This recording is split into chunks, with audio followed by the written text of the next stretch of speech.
They would have to dump it over the ocean, but at the same time, they wanted to stay close to the airport in case their situation got worse. Their discussions were interrupted by air traffic control. The first officer told the captain that the controller wanted the fuel dump to take place to the south of the airport.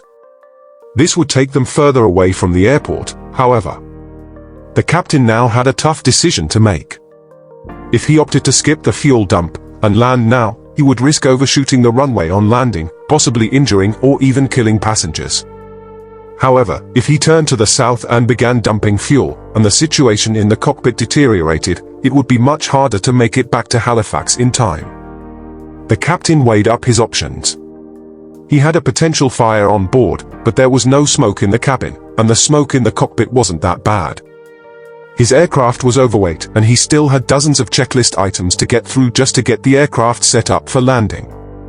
He didn't want the aircraft to burn up before it could get to the airport, sure, but he also didn't want to land at an unfamiliar airport, overweight and underprepared. The best option, he figured, was to dump fuel. This would achieve two aims.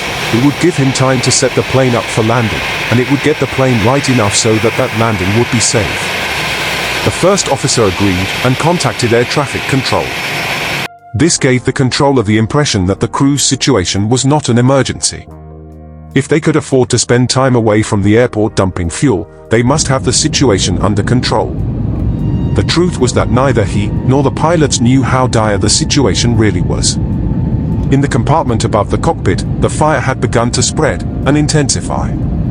Temperatures were reaching as high as ___ Celsius, and time was running out. The first officer accidentally transmitted to air traffic control when he asked the captain what checklist he was going through. This is a copy of the checklist the captain was working through, the emergency checklist for air conditioning smoke.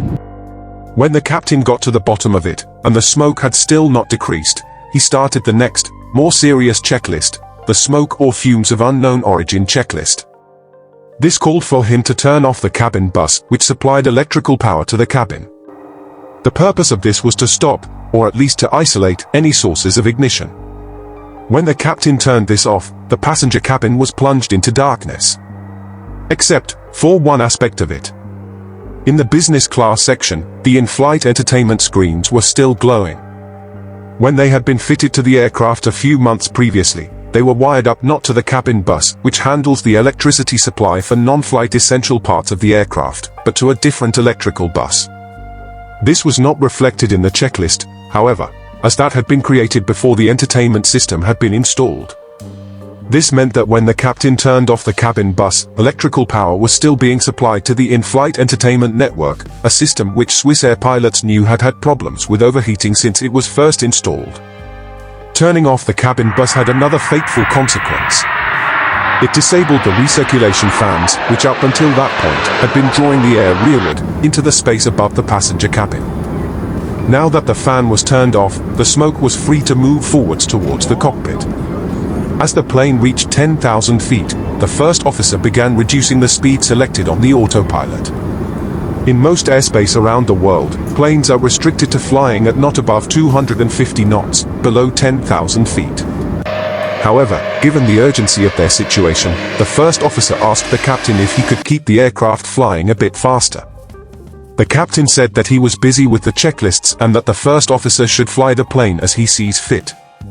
As the captain went through the checklist, disabling various sources of electrical supply, the autopilot disconnected.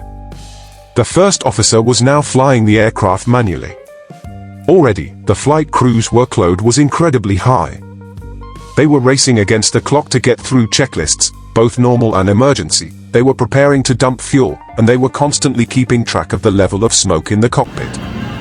Now, in the midst of all this, the first officer had to fly the aircraft without an autopilot. But just as the pilots acknowledged this instruction, fire became visible in the back of the cockpit.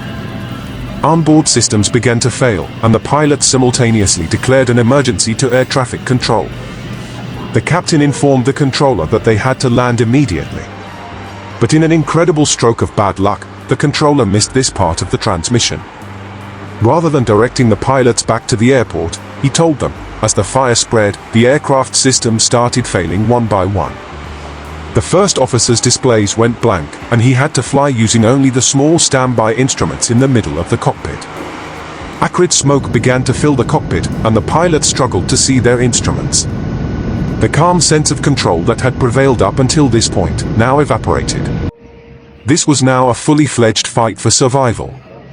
The controller cleared the pilots to dump fuel, but they were now way past the point of that being an important consideration. Their full attention was now on getting their aircraft to Halifax. The fire had now entered the cockpit. The controller again told the pilots that they could dump fuel, but the crew were now entirely focused on getting their aircraft onto the ground. As the fire spread, it disabled more systems. It burned through wiring which supplied the transponder with power, which made the plane disappear from the controller's radar. Soon after, the plane's radio died, cutting off communication between the pilots and air traffic control. The plane was now completely on its own. The first officer kept the aircraft in a descent and attempted to turn back towards Halifax. At this point, the fire burst through the circuit breaker panel at the back of the cockpit. The captain got up from his seat and began trying to beat the flames back using the quick reference handbook for emergency procedures. In the thick smoke, the first officer struggled greatly to see the tiny standby instruments. They were his only hope of guiding the plane back to the airport. He switched the source of electrical power to the instruments, but it was no good. The power supply didn't last long enough for the screens to fully come to life. As more systems became affected by the fire, the cockpit was filled with alarm bells, some real, and some erroneous. One of these indicated that engine number 2, the engine mounted on the tailplane, was on fire. This warning was false, but the first officer had no way of knowing this, and he shut the engine down. Conditions in the cockpit were now hellish. Toxic smoke had obscured the first officer's view of the instruments, and the fire was raging so hot that molten aluminium had begun dripping from the ceiling onto the observer's seat. The first officer kept the plane right-hand descending turn, but there just wasn't enough time. At 10:30 that night, Flight 111 plowed into the Atlantic Ocean, traveling at over 550 kilometers per hour. All 229 people on board were killed instantly. A massive investigation began immediately after the crash, carried out by Canada's Transportation Safety Board. Over the course of a year, an extensive trawling operation had managed to dredge up 98% of the aircraft by weight from the bottom of the ocean. After painstakingly examining kilometers of electrical wiring, they finally found what they were looking for. A bundle of wiring which powered the in-flight entertainment network had short-circuited. This electrical arcing had ignited a thin sheet of what's known as mylar, which covered the thermal insulation material used in the aircraft. Once this fire had started, there was no stopping it. This should never have happened to begin with, and we'll get to why that is in a moment, but first, what about the crew's delayed response to the fire? The final report into this accident noted that the emergency checklists that Swissair used, which were very similar to those used across the industry, didn't prioritize landing in the event of a possible fire. Rather, they emphasized determining the nature and source of the smoke first. Have a look at the checklist Captain Zimmerman used on that night. This is a photocopy of it here. This is the checklist for smoke of unknown origin. The very name is ominous, unknown origin. Surely the first item on this checklist must be to head straight for the nearest suitable airport.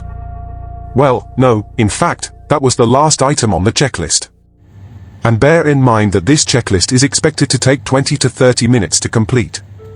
The time from the moment the fire started to when the aircraft impacted the ocean was just 21 minutes. This is a pretty typical time course for the development of fires on commercial aircraft. In other words, the checklist for a possible fire, by design, almost guaranteed that if there was a fire, the aircraft would be lost.